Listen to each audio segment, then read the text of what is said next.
qu'il y ait des gens qui meurent tôt. Ils cherchent les sorciers en famille. Ils pensent que c'est un problème attaché à l'hygiène ou à l'environnement. Comment tu traites les parents? La Bible est claire. Honore ton père et ta mère, afin que tu vives longtemps. Enfant, la longévité est attachée au comment vous traitez les parents. Mais deuxièmement, la qualité de vie, afin que tu sois heureux. Tu as une qualité de vie, que tu réussisses dans ce que tu fais. Tu es étonné, 50 fois tu écris pour être embauché. J'ai l'honneur de venir auprès de votre autorité. 50 fois on vous écrit, nous avons les regrets. Et vous n'arrivez pas à comprendre, mais pourquoi ça ne marche pas? Les autres, les portes s'ouvrent calmement, sans difficulté. Mais pour moi, ça ne marche. Comment tu traites les parents? J'en parlerai tout à l'heure. Des jeunes filles en famille, parce que maman parle beaucoup, vous l'avez surnommée RFI. Radio France Internationale. Votre papa, il est peut-être dur de caractère, Saddam Hussein. Dans une famille, on appelait leur papa vieux Satan. Vieux Lucifer Hazard. Et tu serais, vous en rigolez entre vous, mais Dieu ne rigole pas. Aide-moi à dire à ton voisin, les parents sont sacrés. Joue avec n'importe qui, joue avec ton ami, ne joue pas avec Dieu. Afin que tu vives longtemps et que tu sois heureux. Et je l'ai presque dit tout au long de cet enseignement. Enfants, faisons attention aux parents et à la manière dont nous les traitons, car notre futur en dépend. Faisons très attention. Deuxième chose que je voudrais dire aux enfants, les parents doivent être traités spécialement parce qu'ils ont un statut spécial aux yeux de Dieu. Un statut spécial. 3 choses à ce niveau. C'est que Dieu leur a donné un statut spécial. C'est lui qui a décidé.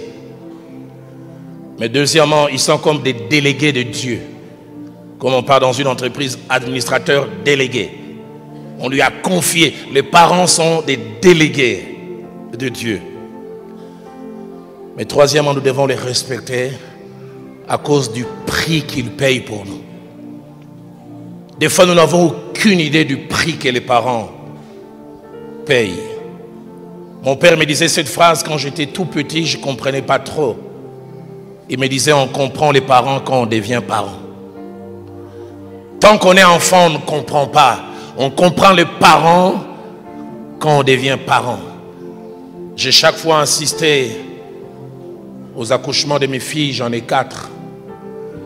J'ai eu plus de respect pour ma mère quand j'ai eu à vivre avec une femme enceinte. Voir tout ce que cela représente, les privations, les souffrances. Et chaque fois j'ai assisté aux accouchements. J'oublie jamais le premier accouchement. Au clinique Galima, Viviane devait accoucher de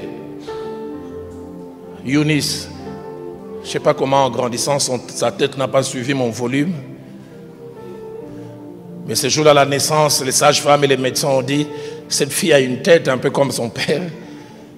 Et c'est difficile à sortir. Je revois la belle Viviane, belle déjà naturellement, en plus quand elle se maquille. Là, il dit, comme ça, j'ai dit, Kitoko Zawabiawa. Dans la salle de travail. Je la vois comment il dit, appelez maman, il dit, madame, maman, quand tu nous as accouché 5 fois, là, tu savais toujours ça. Maman dit, oui, c'est ça. Hein? Vous, les jeunes filles qui pensez maîtriser des choses. Mais j'oublierai jamais un pasteur Timothée, sa tête avait difficile à sortir. Et comme j'étais là, impuissant, incapable, le médecin me regarde et dit, pasteur, on va faire une épisiotomie. J'ai dit, épisio quoi? J'ai dit, ça veut dire quoi? Il dit, on va la déchirer. J'ai jamais oublié. Je vois, on fait une piqûre à côté et puis on prend une lame. J'avais mal. On a coupé, on a déchiré. Et la tête de Younis est sortie. Et j'ai dit, une telle personne, demain tu lui dis, va m'amener l'eau, elle fait.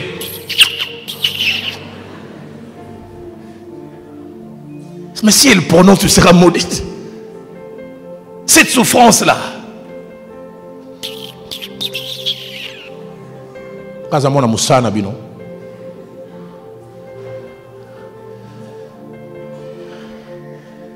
Qu'il y ait des choses que les parents vivent.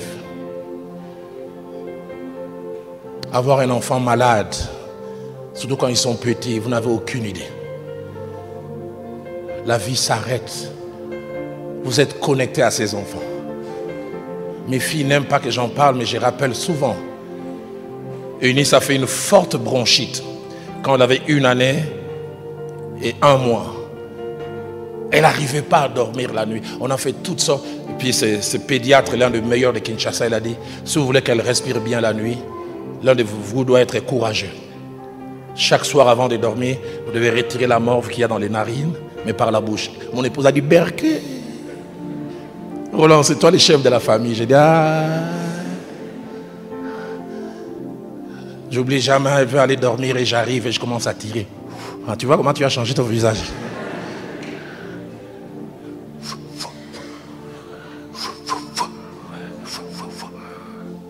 Je comprends pourquoi la Bible dit parents, enfants, honorez vos parents. La deuxième qui va bientôt se marier, elle aime jamais que je parle de ça. 1 année, je pensais, non, quelques mois, je pense, 10 ou 11 mois, elle fait une constipation durant 4 jours. Elle ne produit pas de sel. On donne tel produit, ça ne marche pas. On nous donne même des trucs indigènes, ça ne marche pas. J'oublie jamais cette maman avec laquelle nous habitions. Vous savez, ces vieilles dames, elles ont des solutions. Le pasteur prend un morceau de savon, place dans la voie anale et garde 5 minutes. Et puis quand tu enlèveras 5 minutes, après ça ne va pas tarder. J'ai placé 5 minutes. Aïe, j'oublierai jamais. Comme j'étais juste vers l'orifice. À peine j'enlève les doigts. Tout sur le visage. C'est comme la pâte d'arachide. J'ai enlevé ça en rigolant. C'est ça être parent.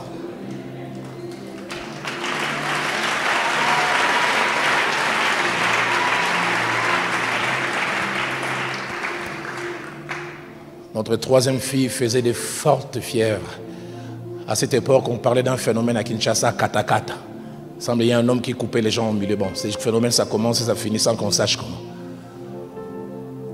Ces jours-là, notre fille commence à faire des convulsions. J'essaie de démarrer la voiture, ça ne démarre pas. J'essaie de démarrer, ça ne démarre pas. J'ai dit à Viviane, toi reste, je prends la fille. J'ai marché au moins 30 minutes jusqu'au centre hospitalier de la Baule. C'est vrai, quand je suis arrivé, les gens m'ont dit, toi tu as marché avec katakata. Quand ma fille va mourir, katakata ou pas, je dois y aller. C'est ça un parent. La Bible dit des parents, la mort agit en nous et la vie agit en vous. Les temps me manqueraient de parler de cet entretien que j'ai eu avec mon père. J'ai grandissé, je ne comprenais pas. Et puis quand j'ai eu mes 3 premières filles, très exigeantes, à la rentrée, moi je dois avoir telle chaussure, moi je vais Jordan Air, Nike tel. Les enfants, qu'est-ce qu'ils sont exigeants.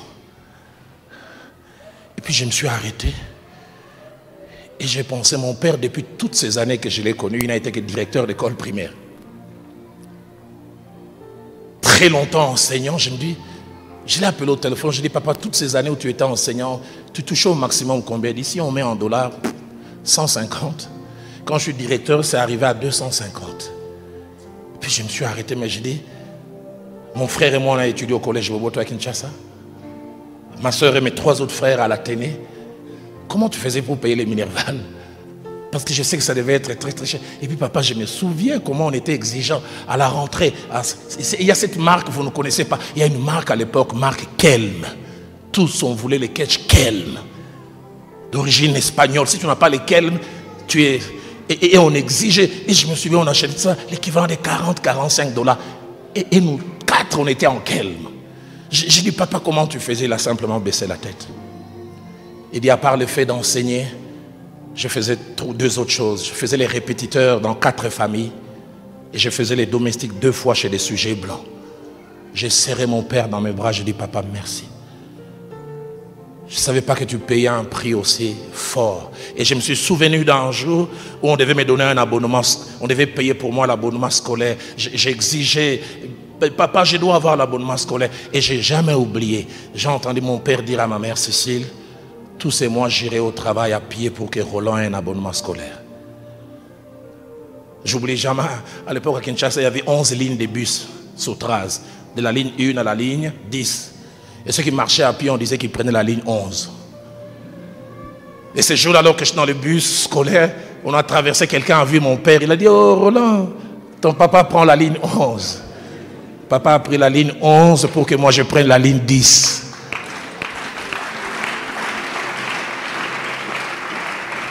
Enfant, honore ton père et ta mère, ils payent un grand prix et des fois on n'a aucune idée.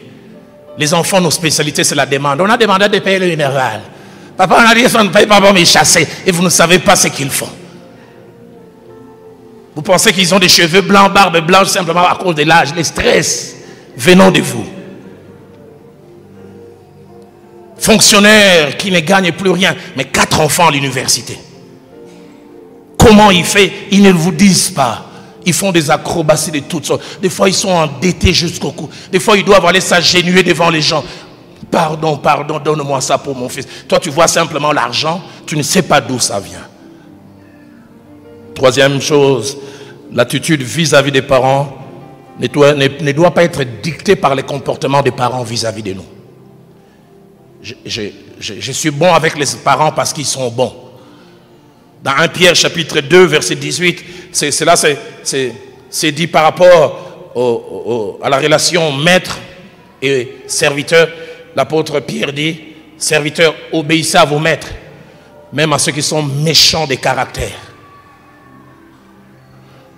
Maman est dure, tu ne dois pas la mépriser pour cela. Toi, fais ta part et laisse maman avec Dieu. Quatrième et avant-dernière chose, le seul moment où la Bible nous permet de désobéir à nos parents, c'est lorsqu'ils veulent nous amener en dehors de la volonté de Dieu.